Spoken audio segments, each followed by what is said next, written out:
hybrid. Yeah. The hybrid. Yeah. The hybrid. Yeah. The hybrid. All right, everybody, welcome back to The Hybrid. I'm Erik Gunderson, joined as always by my friend and co-host Sean Collins. So for today's episode, we have a fun one because we get to welcome someone who's not only an important voice in cannabis, but also a friend and former colleague. Adria Berry is the executive director of Oklahoma Medical Marijuana Authority. Adria has one of the more challenging roles in cannabis, to say it nicely. Oklahoma is one of the most unique cannabis markets in the country, where it scaled quickly, drew national attention, and has had to mature in real time. Director Berry has led OMMA since 2021 and became the official executive director of the standalone authority in 2022. Establishing, professionalizing, and leading a cannabis agency is hard in any state. Doing it in a program as visible and fast-moving as Oklahoma's is a different kind of hard. But one of the reasons we wanted to have Director Berry join us today is not just to hear about Oklahoma. It's also about what it means to be a cannabis regulator. We've mentioned on the show many times, these jobs are strange, they're difficult, and often misunderstood. Regulators are expected to protect public health and safety, support patient and consumer access, fix state equity issues, deal with complicated businesses, respond to lawmakers, manage staff, write rules, and somehow keep up with the changing federal landscape, which I'm sure we'll get into a little bit later. Director Berry has also spent the last year serving as President of CANNRA, the National Association of Cannabis Regulators. For those of us who have been part of that community, CANNRA has become one of the few places where regulators can compare notes, learn from each other, and talk through issues that are difficult to solve in a silo. And it just so happens that CANNRA's 2026 external stakeholder meeting is happening in OMMA's backyard this year, right in Oklahoma City. So today we're going to talk with Director Berry about how the work's going. What's it been like leading at OMMA? How has OMMA's program changed over the years? And what people may misunderstand about the state? And then finally, just again, catch up with an old colleague. But finally, we'll also make space to talk about the recent news of rescheduling, what that means for state programs and what that may mean for anybody administering or running that program. So it's nice to have, I believe, Sean, it's our first actual cannabis regulator, which is nice. We've been trying to have a diverse group of guests for our listeners to hear from and learn from. But I think for the first regulator, I think we got the right one here. But first, Sean, heard you've been traveling a lot. What's going on? Good to see you, Erik, as always. Very excited to talk with Adria about all things Oklahoma, all things CANNRA. Very excited about their upcoming stakeholder meeting. If I'm not mistaken, too, this is 5 years for CANNRA, which is a big deal. And I remember it fondly when it was just an idea and just a plan and a good intention. So very excited that Adria is now at the helm, and she's sharing her leadership with not just Oklahoma, but the rest of the country, and a lot going on. You know, I think this is interesting times in cannabis. Was very tempted to text you about an emergency pod when the rescheduling news happened, but I knew we had this one planned, and it really can't do it better than we're getting ready for it. So, no, excited to see you. Really excited to get into this episode, and hopefully our listeners are prepared to get some insight into one of the most interesting markets in the country over the past 5 or 6 years, and really excited to hear about what Adria's been doing to corral it. So do you want me to jump us off with Adria? Welcome. Director Berry, excuse me, Madam President. Really great to see you. Thanks for joining us. I guess I'll jump off with a question out of the gate is, who is Director Adria Berry? Your turn. All right. Well, first, thanks for having me on. Good to see you both. Maybe you know, or maybe you guys don't know, but you were two of the first cannabis regulators that kind of welcomed me into the fold. And I remember sitting at a table in Washington, D.C. and taking my phone out and just saying, you, give me your phone number. You, give me your phone number. And then I never left you guys alone after that because I had so many questions. So I think back fondly on when you guys were in the regulatory spot, because I leaned on you guys a lot and really appreciate y'all bringing me into the fold early on, because that's not always, you don't always know who to go to or where to go. But the cannabis regulator community truly have each other's back, and CANNRA is a story of that. But as far as who I am, I've been running the OMMA since August of 2021, so almost 5 years now, which flew by very quickly. Yeah. We became an independent agency, broke off from the State Department of Health in that time, and then built a staff, built a team. We're able to implement track and trace, and did exactly what you said. We're still trying to corral is the right word. The horse was very far out of the barn, and we're still working on corralling the horses, I guess. It's so crazy. It's crazy. Oklahoma's a little wild. It's funny. I remember, first meeting you, and I remember we hit it off because you had so many questions about what was happening in your medical program, and at the same time, I was dealing with some challenges of Maine's medical program, so we kind of bonded over that because we got the best and the worst of it. That's funny looking back. In 5 years too, I'll say that's pretty good. That's pretty good shelf life for a cannabis regulator. Seriously. 5 years. I think I only made it. I just about 4 years before I was just like, I've had it. I can't deal with this anymore. But I don't want to talk about my tenure. Let's move on. Yeah, those are the best episodes when we hear about the drama and Shawn's and everything. But Adria, before you started to get into it a little bit, but before even cannabis, what were you doing, and how did you actually get into this role in the first place? Because all the guests that we have on, regardless of whether it's a regulator or somebody in industry or some ancillary service or provider, they all have such an interesting story, and they're all the same, as in like, oh yeah, we never planned to be the cannabis guy or girl. Exactly. And I'm sure that's the same for you. So would love to hear how you actually got tapped, made that transition, what that looked like. Sure. Yeah. No, I did not have this on my long-term plan, but I worked for our statewide chamber of commerce as a lobbyist, doing government affairs, doing judicial reform, lawsuit reform, workers' comp. And that was when the state question that would legalize medical marijuana was on the ballot. This was 2018 when I was working there. I am an attorney. I've been licensed since 2008 to practice in Texas, and then moved back to Oklahoma, my home state, and got licensed here in 2017. So whenever the state question was on the ballot, our board at the state chamber actually voted to oppose it. And it became my job to go out and debate against this state question. And so it wasn't, I made sure to make it clear it wasn't about medical marijuana. It was about the way the state question was written. It was about 5 pages long. And the point of the state question was to provide access. Like, anyone in Oklahoma who wants medical cannabis should have medical cannabis. But there were not many guardrails in place. There was a lot missing from the language. And we knew the legislature was not going to come in and add all these guardrails if the people of Oklahoma voted it in. And so I was charged with going out and giving that message across the state and debating against the Yes on 788 people. So I met a lot of people at that time. So I got used to being hated early on. So, that wasn't new when I came into this role. But the people voted yes. And then fast forward, I became a staffer on governor's staff and worked on cannabis policy. If a bill was in front of him on cannabis, it was my job to advise on signing or veto or, what to do. So I've been around cannabis in that space, just on the policy and legal side. So I had moved on, and I was actually working for the Petroleum Alliance of Oklahoma, so Oil and Gas Trade Association of Oklahoma, because oil and gas is the culture runs deep here. That was a great job. I had a corporate credit card. They did fantastic conferences. Life was good. She reflects And fondly. Yeah, you could see like the weight just come off her shoulders. Those were the days. Yeah. Those were the days. And then the governor's office called and said, "Hey, we need someone to come in and run OMMA." And they basically were like, "It's a mess. We need someone to come in." And my first response was, "Why would I do that? Like, no, thank you. Goodbye." And then they kind of worked on me for a couple of days. And I thought, okay, this is an opportunity to make a difference in my state, my home state. Like, come in. It is a mess. Like, it needs some guardrails. It needs to be corralled.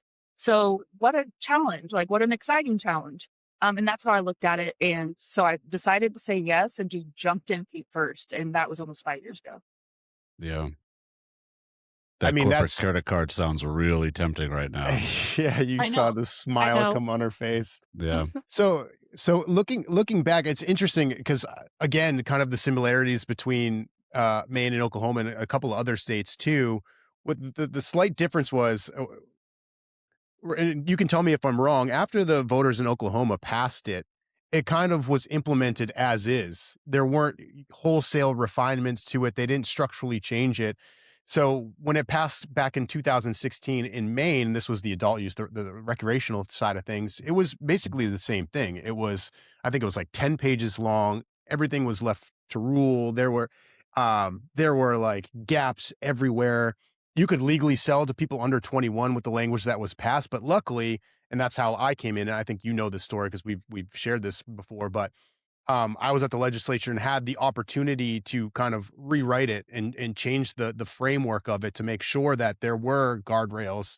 And then transitioned into the law that I wrote or helped write. I shouldn't say I wrote it. That's a complete. Well, it's just a lie. But yeah, a much Gonna bigger splice challenge for you that out. coming in. Yeah, yeah, that's a lie. That's this. But yeah, I mean, it's a much different challenge coming in when like the framework that you have to operate with is just not going to meet the needs, especially when you're like, oh my God, I got to fix X, Y, and Z. Yeah. I'm sure that was part of it. So I guess the question I'm trying to get to is when you're day one and you step in and you're kind of assessing the situation, what were the one or two things that stood out to you that needed to be changed? And it could be policy, but it could also be operations within the agency, the team. Like, what was it? All of the above. Yeah. It was truly all of the above. And at that time, the anger from rural Oklahoma had ready to a fever pitch. There had been 3 directors of OMMA, and then by the time I came in, kind of the rural part, which is the majority of our state is rural, were really upset about how many roads had come in and taken up so much land. They were using water that was not legally theirs to use. There was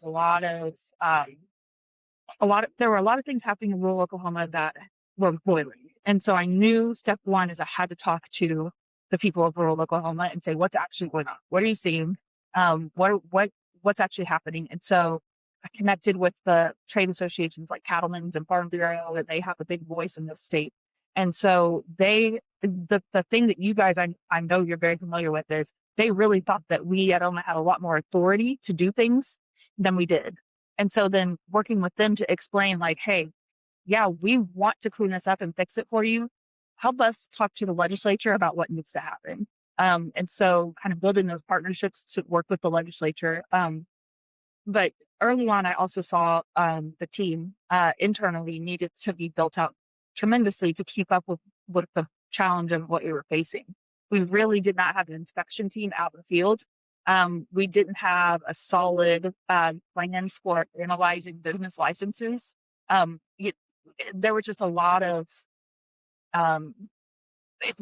since the state question required the health department to like go right out of the gate, start issuing licenses within 30 days. They started issuing licenses and going and never stopping to analyze and say, what are we really doing here? And so when I came in, I called it a hard reset because I just made everyone stop what you're doing. We got to look at everything, figure out what's actually happening here. And 5 years later, we're still uncovering things that were implemented really early on just because they had to, but we're not really done properly. So we're still fixing things 5 years later.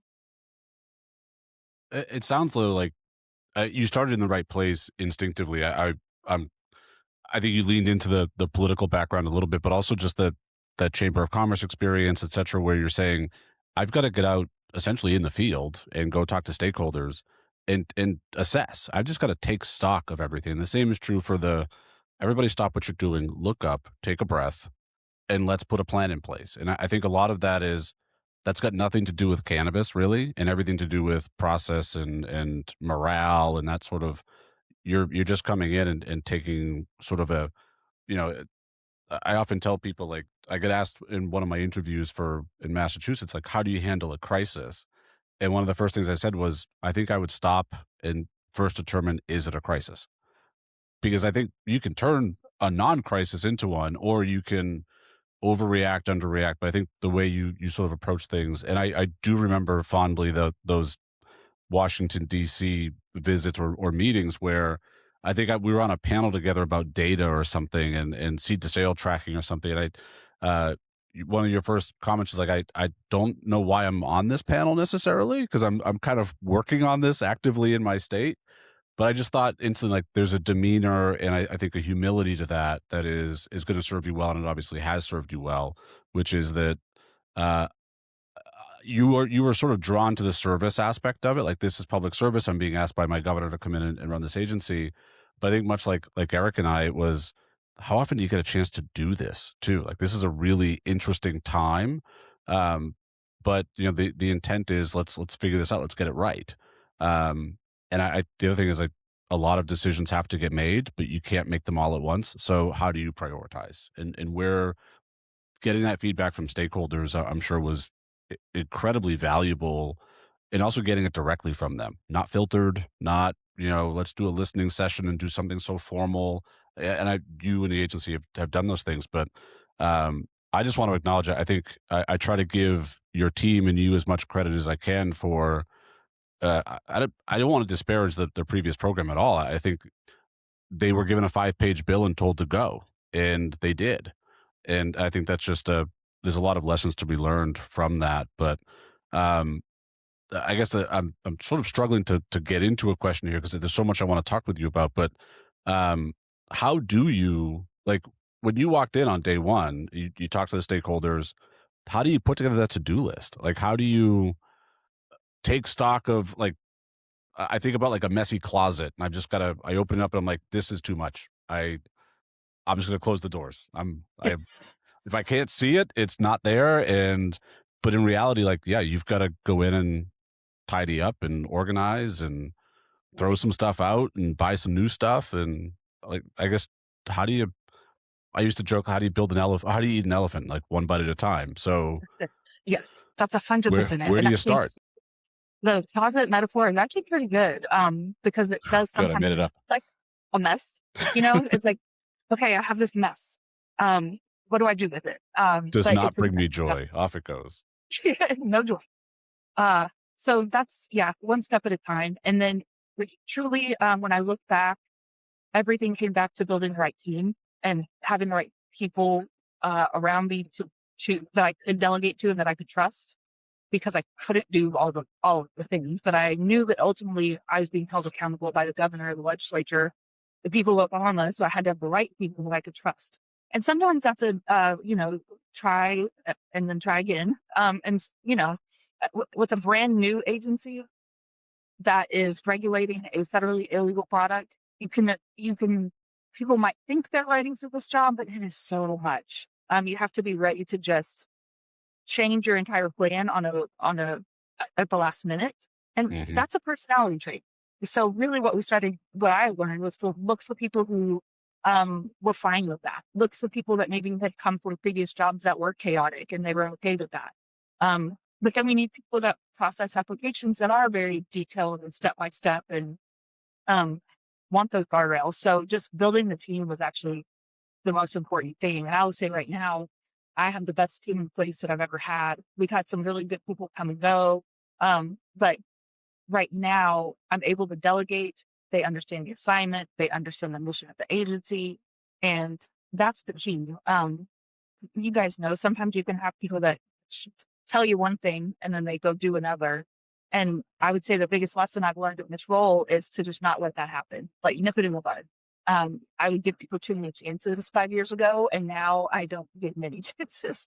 Like, if you're not going to do the job, you got to go. So it's just been a work in progress building the team. I think, Adria, if you were to ask Shawn and I that same question, we'd have almost an identical answer. And we've talked about it a lot on the podcast too. Like, it's such a crazy time and such a crazy job with such a huge lift and so many different consequences that one person can't be successful at doing it. And we've given kudos and flowers to, like, our executive leadership team, and even down to, like, just the front of the line worker that we brought in, that were competent, capable, dedicated, that were able to make Maine, Massachusetts, and obviously Oklahoma successful, even though I mean, ours were a little bit different. Shawn and I from day one started off putting together like a clear implementation plan. And I think of you as like, there was a program there, it was up and running. There was like no plan whatsoever because they had to be up and running for 30 days. So what would make your job even more difficult was the fact that in that period, you're building technical debt, political debt, policy debt, and you almost have to like claw all that stuff back in order to like get to the vision you have in your mind of what would be a successful, responsible, competitive medical program within the state of Oklahoma. So I'm glad to hear that you're giving kudos to your staff because I think the three of us agree like in a silo, none of us would be super successful or have accomplished what we have accomplished without having those folks that were dedicated to the cause just as much as we were in the room with us doing that work. But I guess my question is, in kind of reassessing, taking into account the dirty closet and putting together a plan to start addressing it. If you look back from that day one to where we are now, and it could be two or three things, it doesn't have to be one thing, because I know it would be impossible for you to say just one thing. But what has changed the most with the program? Is it the regulatory framework? Is it like just the sheer mission and vision of the agency and how we're approaching it? Um, yeah, what is one or two or maybe even three things like the largest buckets of change over the 5 years that you've been with the agency? Well, I'll say one of the first actions I took that was kind of politically bold was to cancel a contract with a third party QA lab because they were not holding up their end of the contract. And the person that helped get that contract was politically connected. So that started us down the long road of starting our own QA lab, our own reference lab. And That's so a big now one. we have that lab. Yeah. We're still going through our having all of our methods validated, but we're doing it one piece at a time. So some of them we're already accredited in a few areas to do testing. But so that was a big one. Assessing all the contracts we had, all the where was our money going, what were we using it on, and was it being used appropriately? Because I shifted it to where we're using the overwhelming majority of our budget on our people, just hiring good people. So we had a huge staff up immediately of inspectors. We just opened it up across the state and said, if you want to come be a cannabis compliance inspector, apply, please come talk to us. And so we attracted people from all different backgrounds. I'm talking like teachers to cops to people who had been inspectors in the public health field.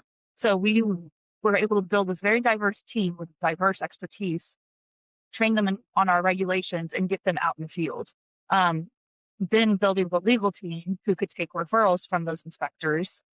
And what we did over the past few years was build this other team, which has investigators and enforcement agents who can go out and assist inspectors on the spot when they identify basically emergencies. In Oklahoma, since we didn't implement track and trace until 2022, so that's 4 years after the program started, we had an uphill battle of really regulating the industry, really knowing what was actually out in the state, how many plants are there, how much inventory is being transferred. So those are the biggest things between the public health side of the lab testing, the importance of ensuring patients have cannabis that's been properly tested, but then the enforcement side. We've really gone hard on the enforcement side from an administrative perspective, because that's what we needed to do. There were a lot of Oklahoma licensees business licensees that just they weren't really interested in being regulated. We're like, no, thank you, government. You guys stay over there. We're going to do what we want over here. And so kind of almost taking this hard approach of like, we're going to have to force you into compliance has been a little bit of a mindset. So they don't love it. I'm not well liked, I would say, to say the least. But it's been the approach that the state needed, was that like hard, push hard for enforcement approach. Well, making hard decisions is not an easy task. It's leadership, right? I think that's what you're demonstrating. But I'm early on. before your tenure, there was this Oklahoma is the Wild West of cannabis, and it's attracting people from other jurisdictions. It's sort of a magnet, and I from all accounts that appears to have been a true sentiment. And I think you and the team have worked and chipped away and chipped away. How would you describe it today? It's still very much, it sounds like a work in progress, but I think unfairly, once it gets labeled as such, it's hard to shake that label. But it sounds like track and trace. You've Yeah, got the it is team out hard in to the shake field. that You're doing all once. this work. Yeah. How is that? Where do things stand in 2026 versus 2021? I don't think it's the Wild West anymore, but I think it's still. It sounds like your team is busy. Yeah, we're still busy. We still have almost 5,000 businesses licensed in Oklahoma. About 2,000 of those are grows. So we're still out there, enforcing our rules and regulations, working with law enforcement. We have some agents and analysts that are embedded in our Attorney General's task force that approaches it from the criminal side. We approach our investigations from the administrative side, and then we just kind of, meet in the middle and work together. But it's not the Wild West anymore. I would say people that were here for the wrong reasons looked around and realized they're getting caught and their shelf life is short. So I think a lot of people fled. So what we're seeing now is a lot of Oklahomans who are struggling to stay afloat in a very saturated industry. So we are a state of mom and pop businesses, truly. It is all small businesses. We don't have any of the large MSOs in our state that I'm aware of. We have a few Oklahoma operators that have expanded to other states, but still on a very small scale relatively compared to, like the MSOs. So we're still a very small business state. So people are scratching to survive. And a lot of times they feel like they're overregulated when really they're just regulated. Truly. In Oklahoma, there's not overregulation. It's just basic, basic lab testing, basic packaging and labeling, public health and safety. But it's a still work in progress. I'll say, yeah, kudos to you too, considering what you walked into. Obviously, bringing on bodies to do the work, the enforcement aspect was a big one, considering the makeup of the program, right? We needed to bring transparency and accountability to Oklahoma, and to do that, you need to have boots on the ground. But also, the reference lab stuff is fascinating, not ever losing sight of the fact that testing is important. Like, public health is at the crux of why we're doing this, to make sure that we're running a program that patients can trust and be a part of. And being from Maine, the idea of testing medical cannabis, what a novel idea. What so interesting. The legislature up here failed to implement that again this year, which is a shame. But I think it's such an important piece, which you could lose sight of, but you guys didn't. That continued to be a cornerstone of your work, to make sure that the patients who were accessing their medicine through this program, it was tested and they could believe in it and trust in it. But the enforcement was such an important part of it, just from hearing you talk about it, to making sure, again, I just always go back to accountability and transparency. And at that point, like, you didn't even have a tracking system in place yet. I think you bring in Metric like a year or two afterwards. So how do you get that? You have boots on the ground. So you go out and visit these folks and see what's going on and ask questions. Just the sheer amount of work that you've done in the last 5 years, like, gives me shivers. Like, I can't even imagine. But I guess my question for you is, it's similar to Shawn's.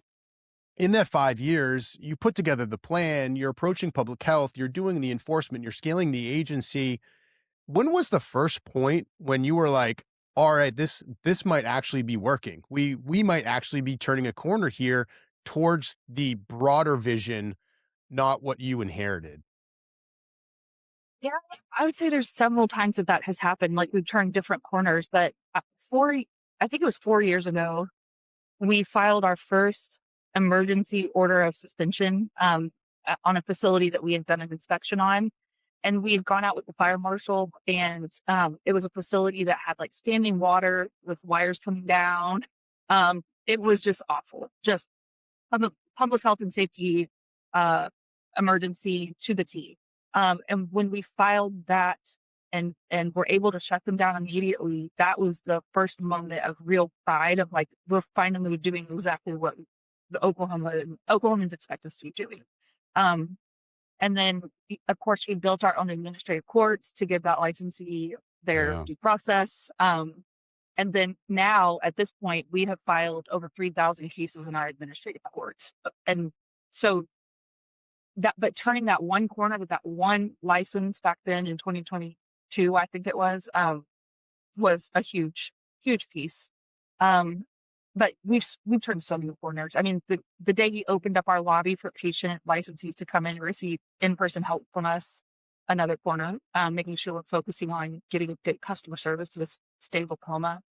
When we were able to implement metric, huge. It was a challenge, but it was huge. So all of these pieces come together. We've got a lot of.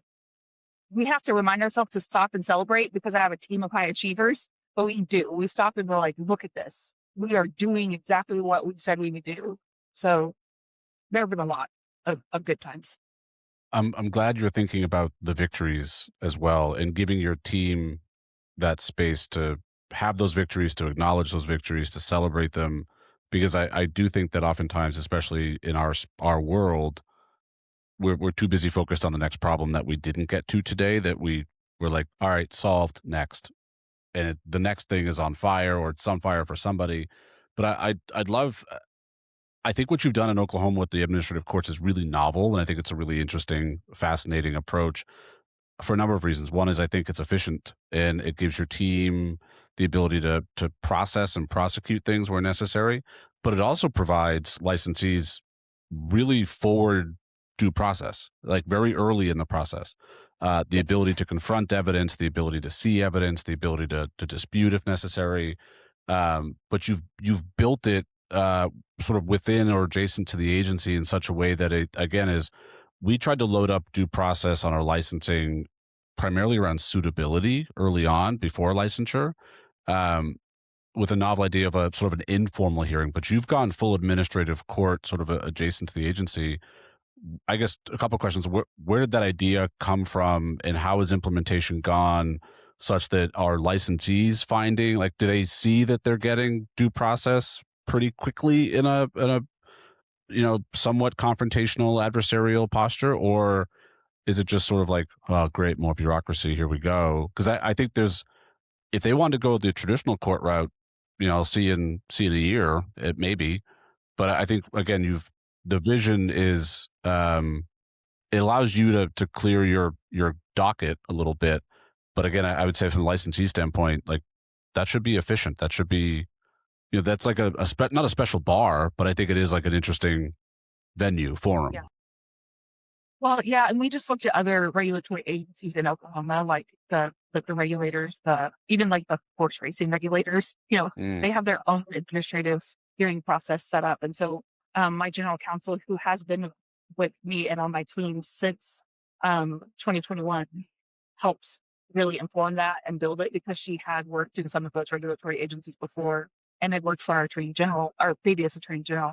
So we built that. The statute that the legislature wrote to take OMMA out of the health department gave the executive director the authority to oversee this court.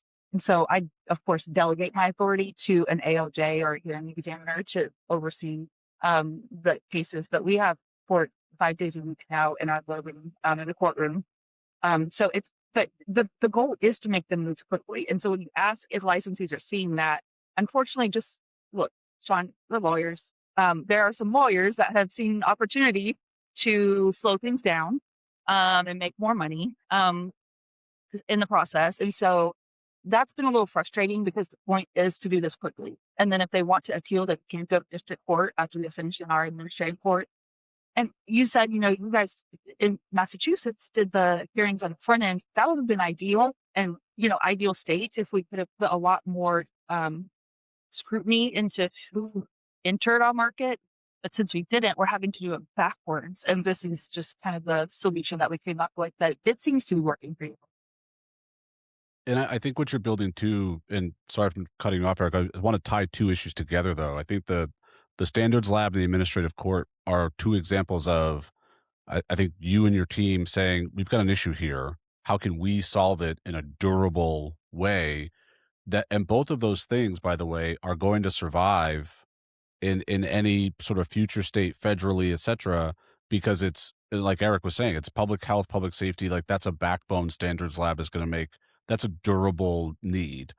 The administrative process is always, at the end of the day, it would be great if some of these cannabis agencies just became boring licensing regulators. And a licensing regulator is going to need an administrative process for licensing matters. And so I don't think you're building anything that, if rescheduling were to happen tomorrow, snap your fingers, as a whole interstate market, you're not going to dismantle that infrastructure. You're just going to use it continuously. So I think what you've done is built something. One of the risks that I think some jurisdictions run is they over-engineer their regulatory scheme, because we don't have things like pesticides at the federal level. We don't have some of these other quality control things that, if and when there's a federal landscape and marketplace, does some of this infrastructure become obsolete or unnecessary or duplicative? None of what you've built, it sounds like, is going to suffer that fate, because you're always going to have an administrative process when you're licensing things. Like you said, the liquor board, they have the same thing, and et cetera. So I just want to acknowledge, I think the work you've done to stand up bureaucracy is something that's going to pay off for Oklahoma in perpetuity. You're always going to need those things. So. Well, thank you. And I think I appreciate those comments. And what you pointed out is part of the hardest part of this role is often weighing how much do we build out when we have no idea what the future looks like.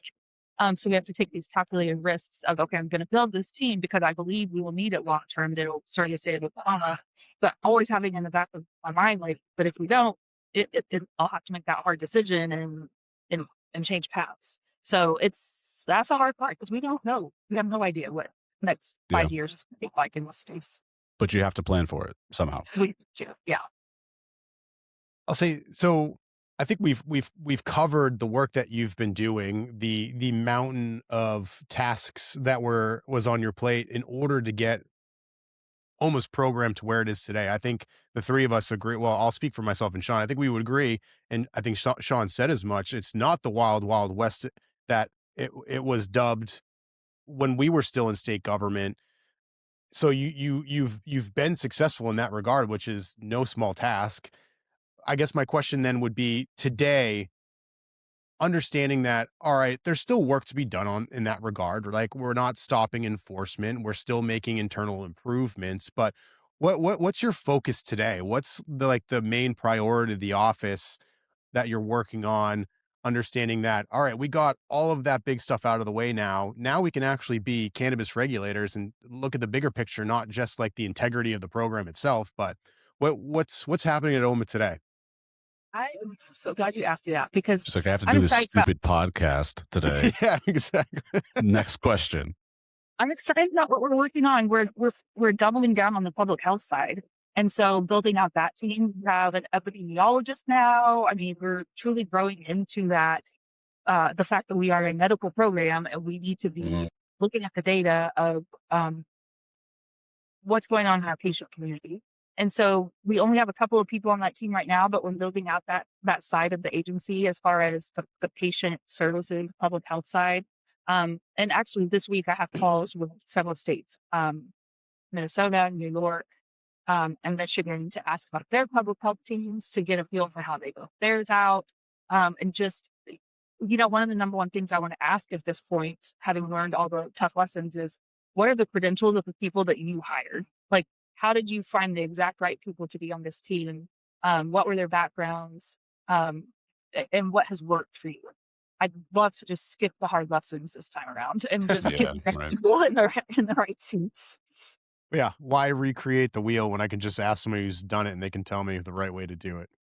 I totally agree.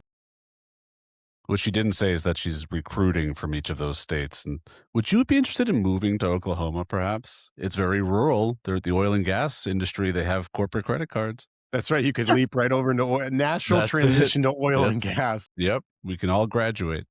It's actually a pretty, I compare our cannabis industry to early oil and gas in Oklahoma, because 1920s oil and gas was wild. They literally called themselves wildcatters.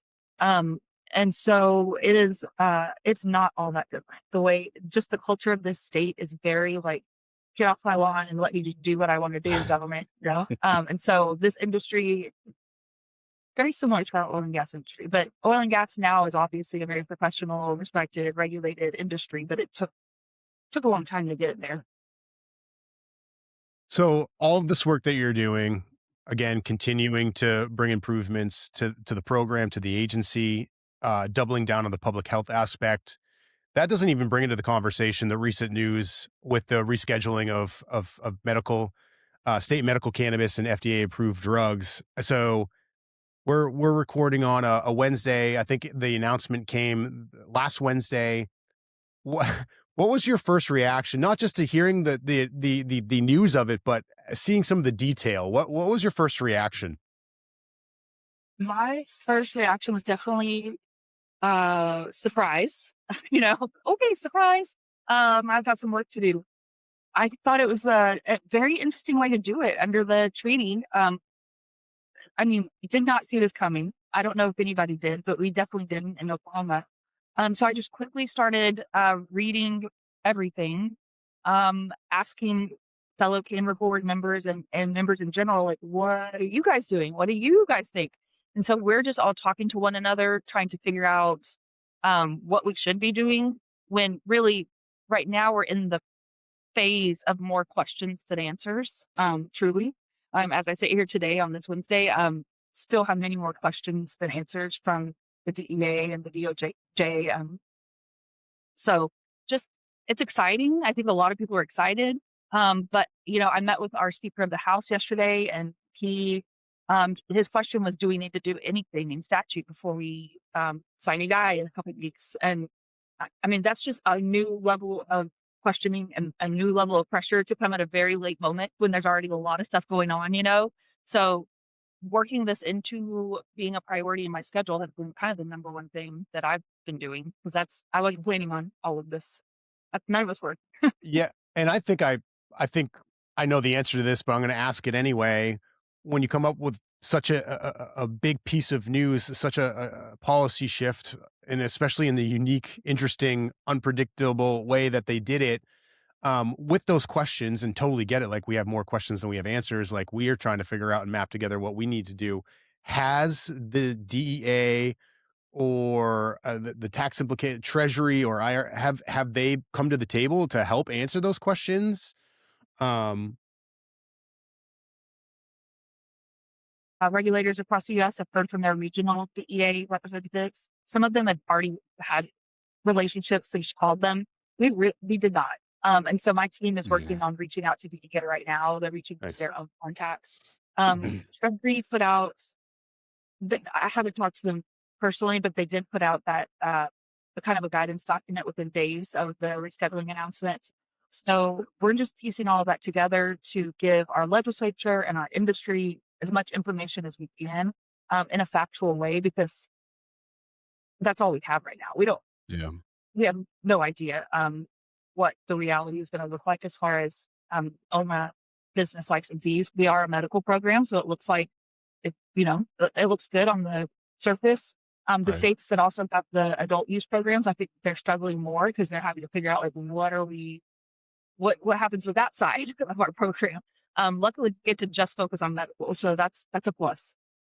It's funny though how you mentioned a lot of your enforcement activity since your tenure, since taking over the program, has required a lot of coordination across agencies, and how your staff participate in task forces, etc. I think a lot of that is what the federal government needs to do as well, is these agencies. And it sounds like there's some of it going on. Like you said, Treasury's, at least like the left hand might be talking to the right as far as DOJ, DEA moving forward, but then Treasury knows they've got to put out some tax guidance. But I think a lot of that coordination is still to be determined at the federal level. And one of the things I think I've noticed is, and I'm not sure if this was your experience in Oklahoma, is when I first got started, I had a mission of just launching the program. So I got to call all these different agencies and say, if you don't help me with this, you're going to be the reason I can't meet our deadline. And it's like, well, I can't have that. So let's throw a team at it. But then we met our deadline. And it was like, all right, we're out of here. and this isn't my job anymore, or like this isn't working with the Cannabis Control Commission was never like the plum assignment for an attorney at an agency. And so I wonder how much of that is going out with the federal government, which is like, that's a DEA thing, not an IRS thing, or that's an FDA thing, not a DEA thing. And so I think there could be, it sounds like at least the mission or the task has been handed down from the White House to do this. I wonder how much that's going to therefore motivate those other agencies to get together and start to coordinate some of this. But the truth is, I think you've diagnosed it, which is there's a lot more questions right now than answers. And it sounds like in each state, you and your counterparts in other states are going to be at least coordinating some of this for state government of, has anyone at EPA reached out to an agricultural folks around pesticides, or and they're going to come to you and say, have you heard anything? And so, and also they're going to come to you because you're also the president of CANNRA, and you're going to be, you and Jillian and many others are going to be, I think, hopefully in a driver's seat in some ways. I sincerely hope, because I think you've got the lived experience of navigating your state agencies and knowing which bureaucracies at the federal government are going to be relevant and important here. So I also wanted to acknowledge, I think CANNRA did a really great job putting out information and trying to get ahead of some of these questions, while also saying we don't have answers either. So these are the answers we do have. This is what we can share, but these are the things that are still outstanding. And I just want to acknowledge and credit that that's a valuable document that I hope is circulating more in the next couple of days, but not really a question as much as a comment buried there. So, I mean, so that all sounds right, and that all makes sense. Big changes, lots, lots to piece together. I'd be interested in what have you heard from your licensees? Have they been calling nonstop, trying to get, what does this mean for me? What does this mean for us? What do I need to do? My tax refund? Yeah, exactly. Like, can I backdate it for 5 years or whatever? Where's my check? Have they been calling? Emailing, calling. They've been calling the legislators. I think they believe we have more answers than we do. So we're in a spot where we're saying, look, as soon as we have information, we'll put it out. We really don't. And to Shawn's point, Jillian is just an amazing executive director of CANNRA, and she does have a lot of contacts, and she's trying to gather answers as quickly as she can. So this weekend, we all got that really Jillian did the bulk of the work, and the board just kind of reviewed it and put that CANNRA document out with facts about what this large order says. So CANNRA is a truly, doesn't hit policy positions, truly nonpartisan, non-political, just tries to put out facts that regulators can use, especially since every jurisdiction is different. When I'm talking to someone from New York, we have very different things going on. But in a lot of ways, we're solving some of the same problems with, as far as like staffing and track and trace and, those basic things. But politically, we're so different. We live in different worlds. So CANNRA kind of just stays on fact-based information so that we can speak for all of the regulators in that way, just a fact-based way. So I hope that document is also circulating, because I think it's incredibly helpful. So thank you. I mean, I feel like that's a natural transition to talk about CANNRA, since we've brought it up.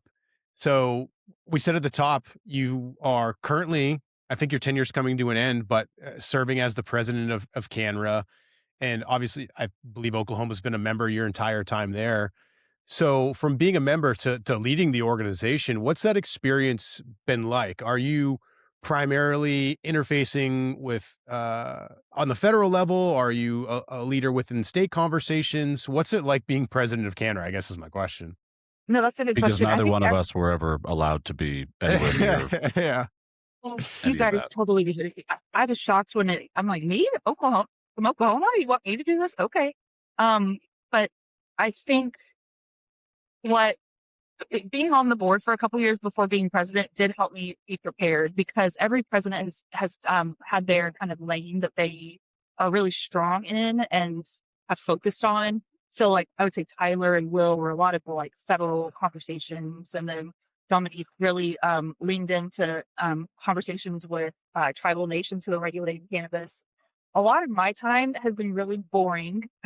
Not boring for me, but I work on the boring stuff, the stuff that goes on behind the scenes of running a nonprofit. So, like the bylaws, the contracts, the budgets, working with we contract out our financial, our budgeting, our HR, making sure all of that is in order has been a lot of what I'm spending my time on. So that future boards don't even have to think about that, like getting all of that in order.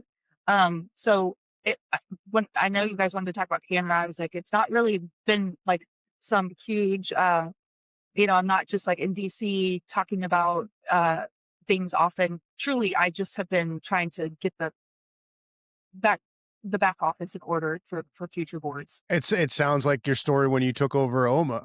Yeah, I know. Let's get our shit in order. I mean, it may not be sexy, but it's important stuff.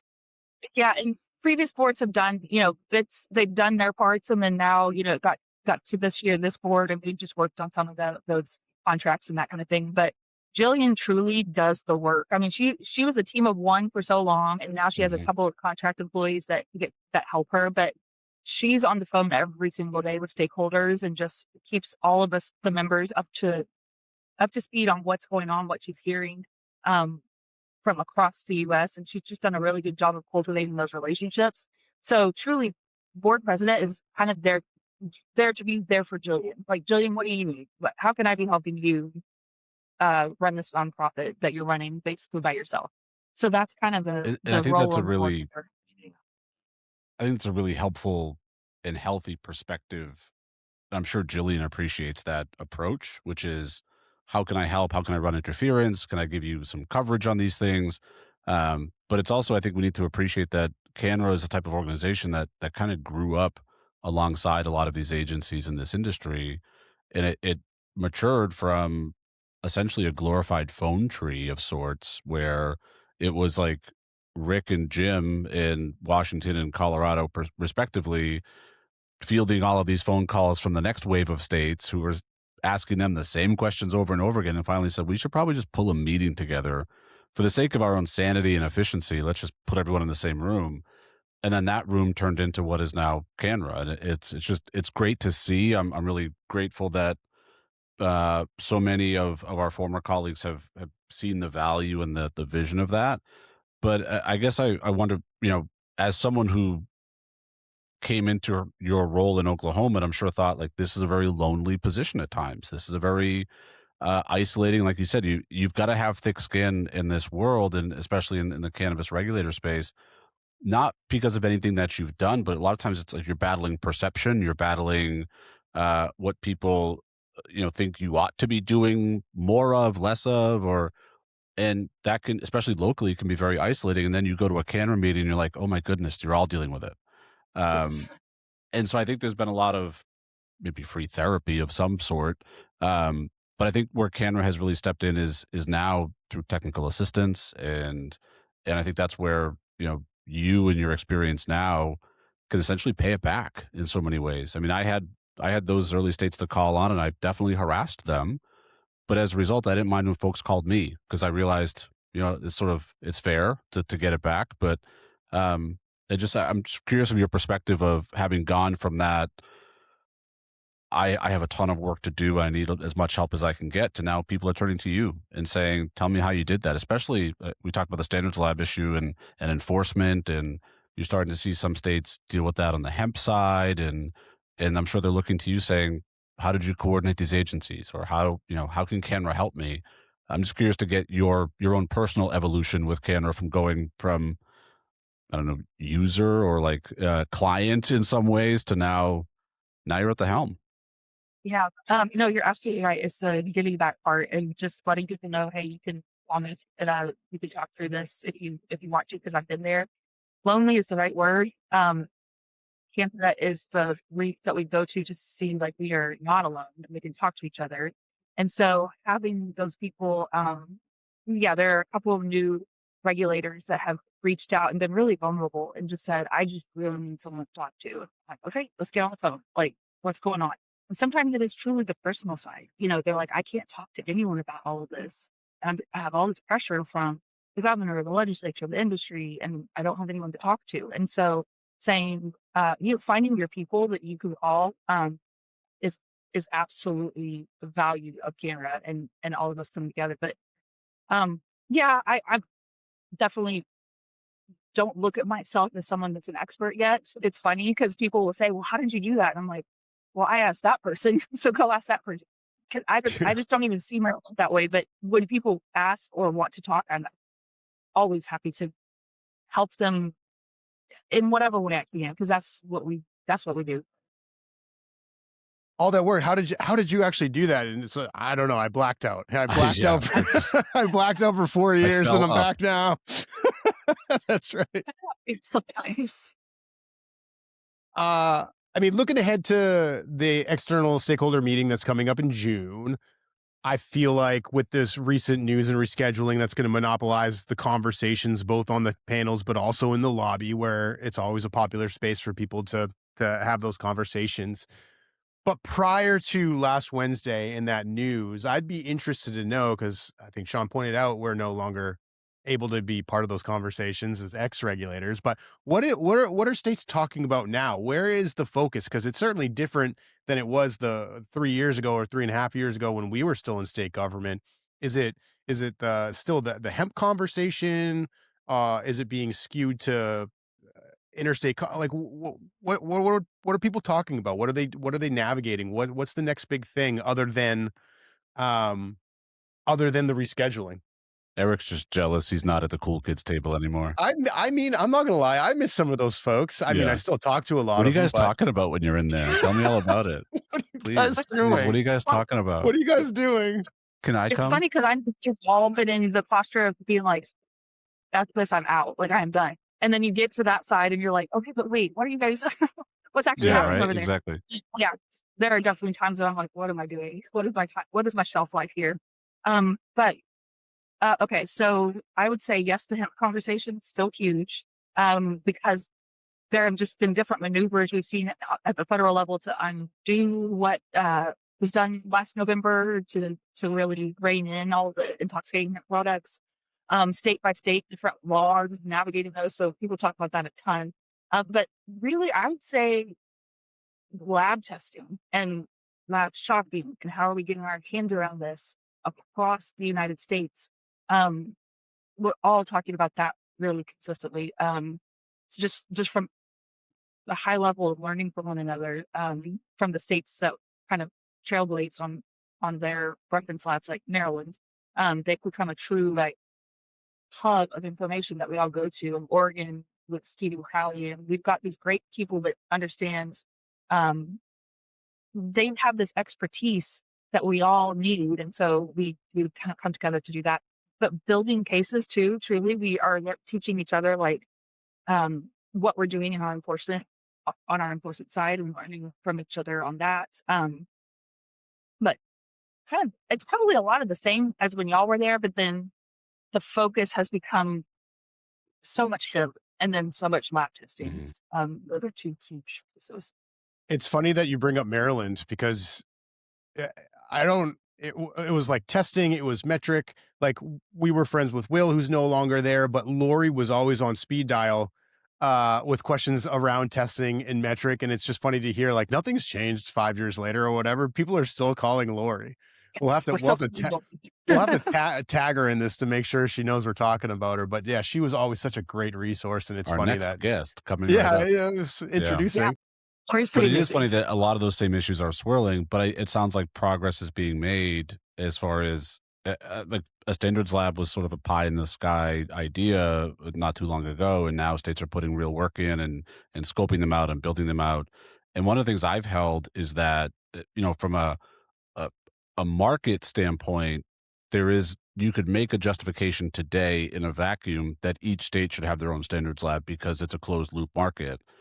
In a future state where there is interstate commerce and the state boundaries are a little more blurry, maybe that's not the case. But you're sort of as a leader, as a regulator, as a bureaucrat, thinking, I've got to solve for today, think about tomorrow, what do I do? And one of the things I've said is that standards can cross state lines. The work you put in to identify protocols and standards can export through CANNRA to other jurisdictions. I think about standards labs in particular, the exportability of the learning and the education and the information you gather around how do I test this plant? What do I test it for? I think that the regional approach that CANNRA and other states are taking with that, but also the collaborative approach, I think is just really valuable as we learn more. And the infrastructure you're building is going to serve Oklahoma and the rest of the country in a really productive way. That's the hope. And honestly, Kansas above us and Texas below us do not have legal programs. They don't. Well, Texas has a very limited medicinal program, and then and then Kansas doesn't have anything. So, in the back of my mind, I'm always thinking through, okay, if the federal government legalizes tomorrow, will what we're doing put Oklahoma in a place to be a leader and the hub of some of these things? And so it's kind of cool to see it, be able to believe in that a little bit even more now, because I'm like, oh man, yeah, we'll have the reference lab that these other states will need because they, haven't even begun the conversation. And so it's, yeah, thinking ahead, even though we don't really know what it's going to look like, is a big part of the job always, even though we're so focused on the right now and fixing the thing in front of us. It's a balance. So if you were in DC this year and you're on a panel and someone's sitting next to you and says to you, I don't know why I'm here. Or alternatively, like I this is a lot. So if you met you 5 years ago, I guess knowing what you know now, what advice would you have for the new regulator stepping into a new program? It doesn't have to be the same as Oklahoma, but I'm just thinking, you've now lived the experience that Erik and I had the pleasure of living in our respective jurisdictions, but you're very much, in a position of being able to serve in a leadership capacity, a mentor capacity. What have you learned that either surprised you or just, again, if you get that open-ended question of help, please help me. What would you do? What would you say? The main thing I think about is reminding new cannabis regulators, yes, your job's about cannabis, obviously, but so much of your job is about running your agency and working with your legislature and your governor. And so balancing that, which means making sure you have the right team in place. That would be my always number one advice, because I was a little trepidatious. I came into a somewhat established smaller team. And if I could give myself advice, I would say dig in, analyze, don't be afraid to make the tough decisions early on, because if you don't make it early on, you're going to still be dealing with it a year from now. So build the right team. And I know that's boring, but that's so much of the job, is having the right team to do the day-to-day delegation pieces that you got to give them. But the other thing is you can get so pulled into everything cannabis so easily, and then it's like that's all you're living in this echo chamber of everything cannabis, and remembering like, nope, there's a whole lot of other stuff going on outside of here, and a lot of people don't even know what we're doing or who we are or what any of this is. And so like take a step back. It's very important work. There's still a lot of other stuff going on. Make time for yourself. One newer regulator, she wanted to just talk about personal stuff. She's like, how do you find time to date? Like how? And I was like, well, you just don't. You can't really do that in this job. And so, I mean, jokingly, but I was like, really, it is very hard because you are kind of public facing. So then you don't know, I mean, this is getting personal, like, then you don't know if the people are approaching you because of who you are, or is it genuine? Because I've actually had experiences where it was about, they knew who I was and didn't disclose that until like, I already thought, oh, we hit it off. No, they like wanted to talk to me about their cannabis license. So I'm like, never mind. I'll see you in administrative court. Yeah. So those kind of things, truly, I know it's not what you think of, but it's real. Like when you're the public facing face of a new agency in a state or a new industry, it can be isolating. And so, yeah, I would just make sure to remind people that take a step back. There's so much more going on around you. So we're coming up to an hour and 10 minutes, and I would imagine we'll be winding down soon. But we did skip a segment. We were having such a good conversation around rescheduling, and then it naturally transitioned over into the CANRA work. And another good segue, kind of the personal touch. You being the first regulator on, I'm glad that we started getting into the human aspect of it, both in the role, but also the lighter side of things. Um, and you might have to reach into your memory for this one to get a good one, or find one in general. But I know Shawn and I have shared kind of the weirdest, quirkiest stories or experiences that we've had in these roles. So I guess that's the question for you is, what's the weirdest shit that's ever happened to you while you've been the executive director of OMMA? Okay. Well, We are recording. yeah. And it can't be the guy getting a date with you to figure out the status of his license. Okay. Side him. No, so there is one that stands out because it's just too weird to be, like you can't make this shit up. But you guys know this, but the industry did a rally outside of our building, so just like outside there. And they made these green T-shirts, and they had a picture they got off of Google of my face on them, and it said "Bull Stitt" because my boss is Kevin Stitt, impeach Berry. I'm not impeachable, but whatever. Okay, I could be fired at any moment, but impeach is not the right word. So their shirts said "Bull Stitt, impeach Berry," and they had this picture of me where I was at a speaking event, and I was like I just look like a total asshole. And so they all were wearing these shirts outside my office with my face on them. It was just surreal. I was like, where am I? What have I done with my life? This moment. Let me take my shirt. Yeah, that would be incredible. I would pay so much money for one of those shirts, but I think I could send you guys a picture if you want it, but I don't have a T-shirt. I mean, I've been protested as well. Another thing that we can bond over. I also, they didn't make T-shirts, which now I feel kind of like they should have stepped it up a notch for me, but they did have really good big posters. But the photo they used of me was photoshopped of my head into like a doctor, saying like, oh, he runs OCP, he thinks he's a doctor. And I remember my mom's reaction was like, that's a really handsome photo of you. So it's like, I just like one other one. Can I tell you guys another weird one? Yes. Oh my God, please. Yeah. I just remembered a dispensary owner emailed me and said, "I'm so sorry. I didn't know we had this product on our shelves. I had my team take it all off the shelf. I'm so sorry." It was a strain named after me, and it was not named after me in a nice way. It was a very a derogatory strain name, and I was like, "That's weird." Okay. Well, then it led my team to go down a path. Yeah, my team went down a path and found several other products named after me. They weren't all derogatory, but that's a weird feeling, So I'm like, I have no idea what they do that. So weird part of this job. That's the first time. Look, Mom, I made regulator named strain. Man, cannabis genetics. That is the I made it moment. Yeah. Yeah. Incredible. I've had someone culled through what they thought was my Venmo account to suggest that I had some like gambling problem, but it was an entirely different Sean Collins altogether. So that poor guy, he should also pay his debts, if I'm being honest, but he's making me look bad. But I think people, and I don't want to pretend like, I think these jobs are a privilege. It really is a privilege to lead an agency, to lead a program, but there is a sacrifice that every regulator makes, which is you do sacrifice some of your privacy.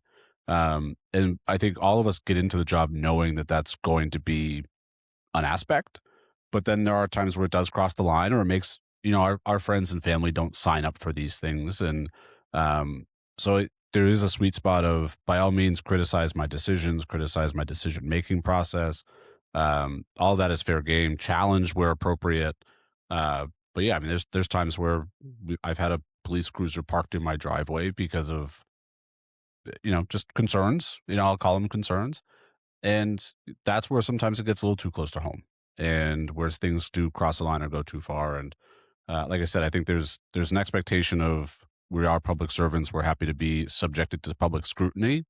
That's totally fair and reasonable. It comes to the territory. But I also just want to acknowledge that when we take on these jobs and we take on those tasks, and that toll runs its course, that's why you might see a burnout rate at a certain threshold of time and tenure of it's not for lack of interest in the work itself or the lack of interest in getting it right or even thinking that, we did something wrong or, it's because it's okay, this is enough.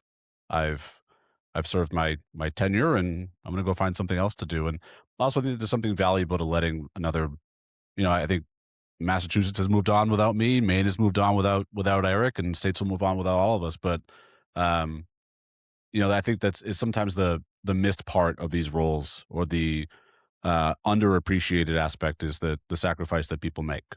And so for sure. And we know that we about don't each often. I other. used to joke internally that And people aren't going to exactly what call you our guys say. agency. They're not going to call to Sorry. say thank you. People don't call their state cannabis regulator to say thank you. No, So no. They don't. Actually, another weird story that I did get a thank you note in the mail from a licensee in Northwest Oklahoma, and it was like the brightest moment of the whole year. So yeah, that was great. But so yes, and the moving on aspect, I think I've seen friends move on and it from these roles across the US, including you guys, and it seems like everyone has the same mentality of like, okay, I want it to be a good place, so I'm handing the next person a good agency, and then they can pick up and kind of with fresh eyes and make whatever changes maybe I didn't see needed to be made. So we're doing it from the state that we live in and for our country and for the that's people we're right. serving it. So that's kind of the analysis that I go through when I think about when is it time for me to go. When I know that I've done everything I could and it is time for me to give it to the next person. So I think we've all kind of gone through that analysis, but it is Yeah. a tough job, that's for sure. And it's it when you know it. And the fact that you haven't got there yet, I think is a good thing for the program and for Oklahoma. They'll continue the good work that you're doing. I mean, if we're talking about transitioning out, yeah, there was a hard moment where all the parts just came together and it's like, yeah, this is the right time. When you have longstanding relationships at the legislature going sideways, some tension just that continues to be ongoing with your industry, which is natural, right? It's a regulatee relationship. From day one, I was set out to implement, get this program up and running and make sure that it's successful in all these different regards. Checked all those boxes. And then I hadn't set goals. All right, I'm going to just kind of be an administrator. And I remember that the day that it clicked, I was like, yeah, okay. I can be done now. I didn't walk out the door that moment, but like I started, yeah, I started making new plans. Exactly. So, but I think it's a good thing that you haven't hit that point, or maybe you have and you're just not sharing it with us. I've hit that point like 20 times. I just haven't, no, I haven't hit the official point. I think I've like thought about it, but I've come to the conclusion that, and honestly, like some of it's not in my control. Like I said, I could be fired any moment and there's a governor's race up. If nothing is for sure, but if I were in control of the situation, I'd want to hand over something I could be proud of. And we still have a few things going that I'd rather see through versus walk away. And then have that oil and gas exec hand back that company credit card, right? Been waiting for you. I love what I'm going to do. Public service is addictive, you know? I think it really is. It's a calling in a lot of ways. And I think it is still, you are evidence, and so many of our peers and colleagues across the country are evidence of it is a noble calling to sign up and say, I want to serve my government. I want to serve my city. I want to serve my state. I want to serve, my fellow residents and citizens. I think it is a noble endeavor in so many ways. I think we often villainize our bureaucrats because they're often nameless and faceless. And so the more I think that Erik and I can humanize that too, I think we're trying to just shine a light on the fact that, the Oklahoma program is run by a human being, a very talented human being, a very skilled human being, but a human being. Just a person, regular person who goes to work to do their job. That's it. Yeah. And to have our first regulator on the podcast and have you say that, like the public service aspect of it makes me feel good too, because I've talked with Shawn about this. I've certainly talked with you about it, but every time it comes out of my mouth, it feels so like, oh, you're so lame, Erik. But I worked in the I know Shawn worked in state government for years before, and you did that because that was kind of what motivated you, was the fact that at the end of the day, like I may be working on something that's hard, that's tough, but like I'm genuinely making the state that I live in and raising a family in and grew up in, I'm making it a better place. So the fact that you brought that up makes me feel great.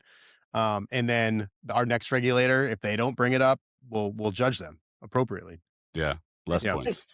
Less points. Adria brought it up. It's weird that you didn't. In fact, we're going to play a clip for you and ask you why you didn't think to bring this up. But this seems like a good point, Adria. I will say, Shawn, Before I freeze again. Yeah, before Shawn freezes again and I start crying about public service. No, I will say, Adria, Director Berry, thank you so much for giving us some of your time. Know how busy you guys are doing the work that you're doing. What you've done with that program is incredible. And I think you were exactly the right person to do it. And I don't know if Oklahoma or OMMA would be in the same spot if they chose somebody else. And so glad that you were part of CANNRA. And I know Shawn and I both look forward to seeing you in June as well. But really, it just comes back to a thank you for carving out 90 minutes to talk with some old friends, an old colleague. It makes us feel good that you came on and you are our first regulator guest. So thank you. I will always have fond memories of you guys helping me feel less alone in the early days. So, of course, thank you guys for help. Yeah, thank you. Erik said it best. We're very grateful to have you on. Thanks for all the work you're doing in Oklahoma, but also thanks for all the work you're doing across the country now with the CANNRA responsibilities you've taken on. And thank you for sharing some of your insights and some of your experience with our listeners, especially. It is a growing number of our friends and family that likely subscribe to this, so they're going to really be delighted by the chance to meet you. But honestly, I think this is what Erik and I set out to do, is really to humanize a lot of aspects of this, our work, but also bring some insight into just a day in the life of a regulator and what goes on and what responsibilities you're jumping to from moment to moment. So thank you for sharing that and shedding some light on that for us. And also for just giving us some, like Erik said, some of your time to kind of catch up and really dig in on again, the work that you're doing, but also share some of our perspective on it too, because it's something we stay close to as well and try to be, as much as we don't get included in that room anymore, which is not a sore spot for us at all. Again, it's very friendly and very reassuring to us that folks like you are in fact at the helm. So, Erik, any closing thoughts before we tell people to like and subscribe and do all the stuff that they do? No, I was going to say like and subscribe. So I think we're good to go. Adria, any closing thoughts from you? Any insights, any trivia questions you want to throw Erik's way? Because he's not very good at them. Oh, I wish I could compare. No, I thank you guys for having me on. I hope that the podcast is successful. So like and subscribe, everyone. What a commercial. Perfect. No better place to end. So everybody, thank you as always for listening to the Hybrid Podcast, brought to you by Erik Gunderson and myself, Shawn Collins. We are grateful to all of our guests, especially Adria Berry today from Oklahoma. And so, yeah, as always, like, subscribe. We'll be back to you soon with more programming. And I guess until then, just keep on trucking. Bye. Okay. Thanks, everybody. The hybrid. Yeah. The hybrid. Yeah. The hybrid.